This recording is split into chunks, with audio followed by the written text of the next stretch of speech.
Hulk இருக்கார்ல, அவர் குழந்தைய எப்படி கூப்பிடுவோம்?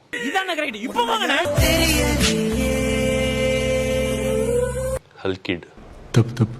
ஹல்க் பாப்பா. தப்பு தப்பு. பச்சை குழந்தை.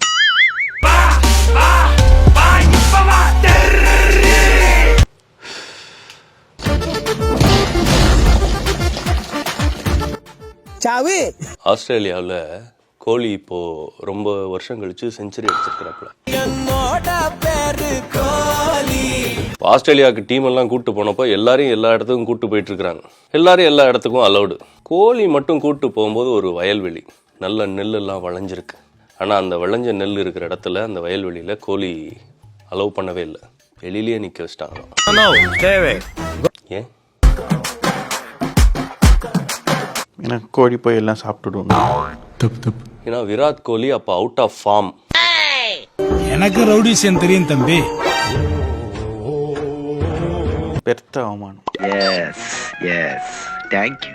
பிளாக் பேந்தர் உட்காந்துட்டா எழுந்துக்காது. ரொம்ப இங்கிலீஷ் படம் பார்த்து கெட்டு போயிருக்கீங்க.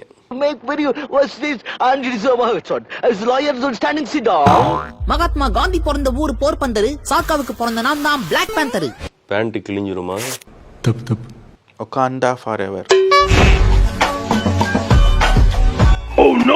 ஸ்வீட்டுக்கெல்லாம் ரொம்ப பிடிச்ச ஒரு மியூசிக்கல் இன்ஸ்ட்ருமெண்ட். ஸ்வீட்டுக்கு பிடிச்ச மியூசிக்கல் இன்ஸ்ட்ருமெண்ட் வீணை. வீணை.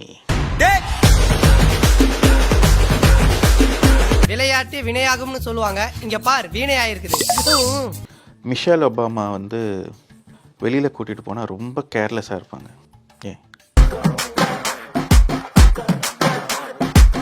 ஏன்? ஏன்னா எப்பவுமே அவங்க பராக் பார்த்துட்டே இருப்பாங்க. பராக் ஒபாமாவை.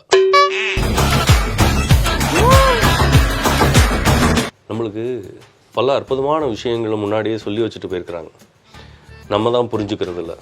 மின்னல் ஃபர்ஸ்ட் வருமா, இடி ஃபர்ஸ்ட் வருமா? ரொம்ப சிம்பிள், மின்னல் தான் வரும், இடி அப்புறம் தான் கேட்கும். டிக்ஷனரியில் இடி ஐ தான் ஃபர்ஸ்ட் வருது. அவ்வளோ யோசிக்க வேண்டாம். இதை தமிழில் அழகாக முன்னாடியே சொல்லி வச்சிருக்கிறாங்க, மின்னல் தான் முதல்ல வரும்னு. எப்படி?